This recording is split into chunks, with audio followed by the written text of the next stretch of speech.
السلام علیکم ورحمۃ اللہ وبرکاتہ۔ دوستو، میں نفیس اکبر قاسمی۔ آج جو فلسطین سے مسلمانوں کو بے پناہ محبت ہے، بہت زیادہ محبت کرتے ہیں مسلمان، فلسطین سے اتنی محبت کس وجہ سے ہے، آج میں اسی سلسلے میں اس ویڈیو میں گفتگو کروں گا۔ آپ سے درخواست ہے کہ ویڈیو مکمل دیکھیں، اور اگر میرے چینل پر پہلی بار ہیں تو چینل کو ضرور سبسکرائب کر لیں۔ تو آئیے ہم دیکھتے ہیں وہ کیا وجوہات ہیں۔ نمبر 1، یہ فلسطین انبیاء علیہ السلام کا مسکن اور سرزمین رہی ہے۔ نمبر 2، حضرت ابراہیم علیہ السلام نے فلسطین کی طرف ہجرت فرمائی۔ نمبر 3، اللہ تبارک و تعالی نے حضرت لوط علیہ السلام کو اس عذاب سے نجات دی جو ان کی قوم پر اسی جگہ نازل ہوا تھا۔ نمبر 4، حضرت داؤد علیہ السلام نے اسی سرزمین پر سکونت رکھی اور یہیں اپنا ایک محراب بھی تعمیر فرمایا۔ نمبر 5، حضرت سلیمان علیہ السلام اسی ملک میں بیٹھ کر ساری دنیا پر حکومت فرمایا کرتے تھے۔ نمبر 6، چونٹی کا وہ مشہور قصہ جس میں ایک چونٹی نے اپنے باقی ساتھیوں سے کہا تھا، اے چونٹیوں اپنے بلوں میں گھس جاؤ۔ یہیں اس ملک میں واقع اسقلان شہر کی ایک وادی میں پیش آیا تھا جس کا نام بعد میں وادی النمل چونٹیوں کی وادی رکھ دیا گیا تھا۔ نمبر 7، حضرت زکریا علیہ السلام کا محراب بھی اسی شہر میں ہے۔ نمبر 8، حضرت موسیٰ علیہ السلام نے اسی ملک کے بارے میں اپنے ساتھیوں سے کہا تھا کہ مقدس شہر میں داخل ہو جاؤ۔ انہوں نے اس شہر کو مقدس، اس شہر کے شرک سے پاک ہونے اور انبیاء علیہ السلام کا مسکن ہونے کی وجہ سے کہا تھا۔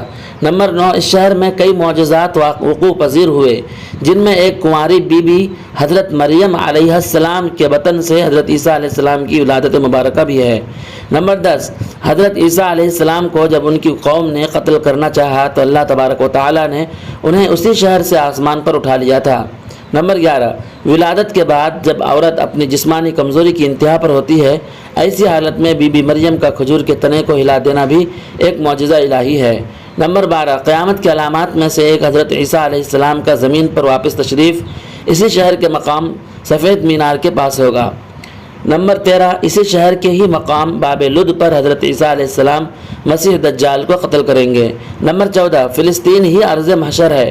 نمبر 15، اسی شہر سے ہی یاجوج و ماجوج کا زمین میں قتال اور فساد کا کام شروع ہوگا۔ نمبر 16، اس شہر میں وقوع پذیر ہونے والے قصوں میں سے ایک قصہ طالوت اور جالوت کا بھی ہے۔ نمبر 17، فلسطین کو نماز کی فرضیت کے بعد مسلمانوں کا قبلہ اول ہونے کا اعزاز بھی حاصل ہے۔ ہجرت کے بعد حضرت جبرائیل علیہ السلام دوران نماز ہی حکم ربی سے آقا علیہ السلام کو مسجد اقصی یعنی فلسطین سے بیت اللہ کعبہ مشرفہ یعنی مکہ مکرمہ کی طرف رخ کرائے گئے تھے۔ جس مسجد میں یہ واقعہ پیش آیا اس مسجد کا آج بھی مسجد قبلتین کہلاتی ہے۔ نمبر 18، حضور اکرم صلی اللہ علیہ وسلم معراج کی رات آسمان پر لے جانے سے پہلے مکہ مکرمہ سے یہاں بیت المقدس یعنی فلسطین لائے گئے۔ نمبر 19، سرکار دو عالم صلی اللہ علیہ وسلم کی اقتداء میں انبیاء علیہ السلام نے یہاں نماز ادا فرمائی۔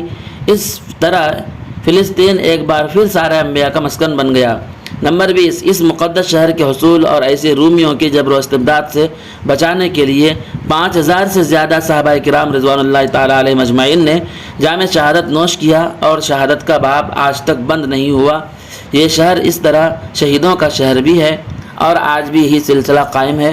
اللہ تعالیٰ سے دعا ہے کہ اللہ تعالیٰ اس شہر کی حفاظت فرمائے، ہر طرح کے شرور فتن سے ان بھائیوں کی حفاظت فرمائے۔ السلام علیکم ورحمۃ اللہ وبرکاتہ۔